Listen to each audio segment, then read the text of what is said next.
So you have to imagine that your birthplace, the place where you've grown up, is suddenly and unexpectedly no longer safe for you and your family to be there, and in a panic, fleeing, not a choice at all situation, escaping and crossing an international boundary into a neighboring country, and getting there and not having the right to work in that country.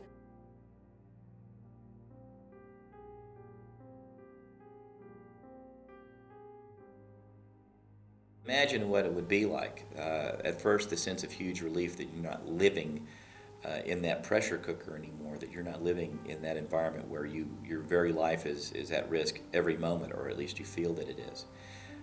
But then coming here and realizing that the dreams that you had are not quite up to speed with the reality, that you do have to work and make a living, that there are things are just going to be difficult.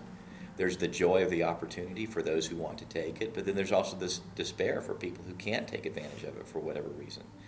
And there's also the very real aspect of being taken from your environment, from any environment, and being placed in an alien one and having to adjust to those things.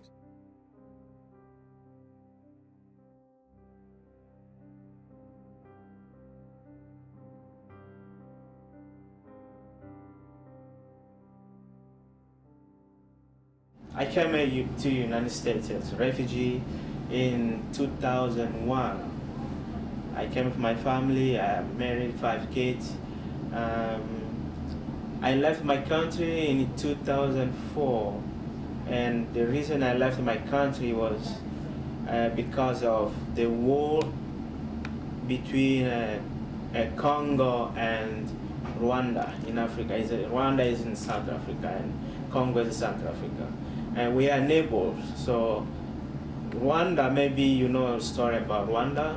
Rwanda, there is a in 1994, there were a genocide in Rwanda.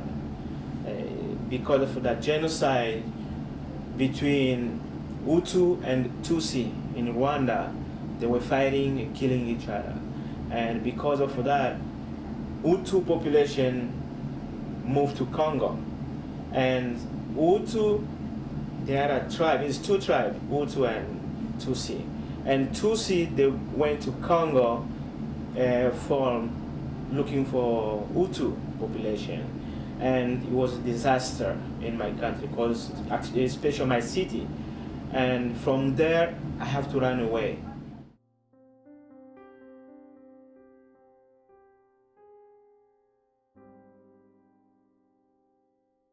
Because of my husband, they tried to kill him. So we don't find any other way, only this way. I can't go back now. Maybe the situation of Iraq will never change. Iraq is mostly Shiite Muslim in an Arab land. Most Arabs are Sunni across the caliphate, but in Iraq, most of them are Shiite because of their proximity to Iran and for traditional reasons. Shiism was born in Iran, in Karbala.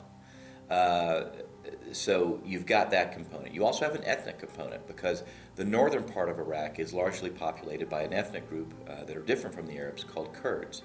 They speak a different language, they have different traditions, they have different bloodlines. And so that's a part of the component as well. And then you have the geopolitical component with Iran just next door, wanting to extend their power into a fellow Shiite land. You have the struggles on the other side of Iraq in Syria, where they're looking to overthrow the power structure that's been there since the 50s. And it is a very, very difficult situation to be in when you're surrounded by all of these tensions. When he go to his job, he can't think that he come back in his home every day, every time. It's happened immediately. It's happened just whatever you go, it's a bomb.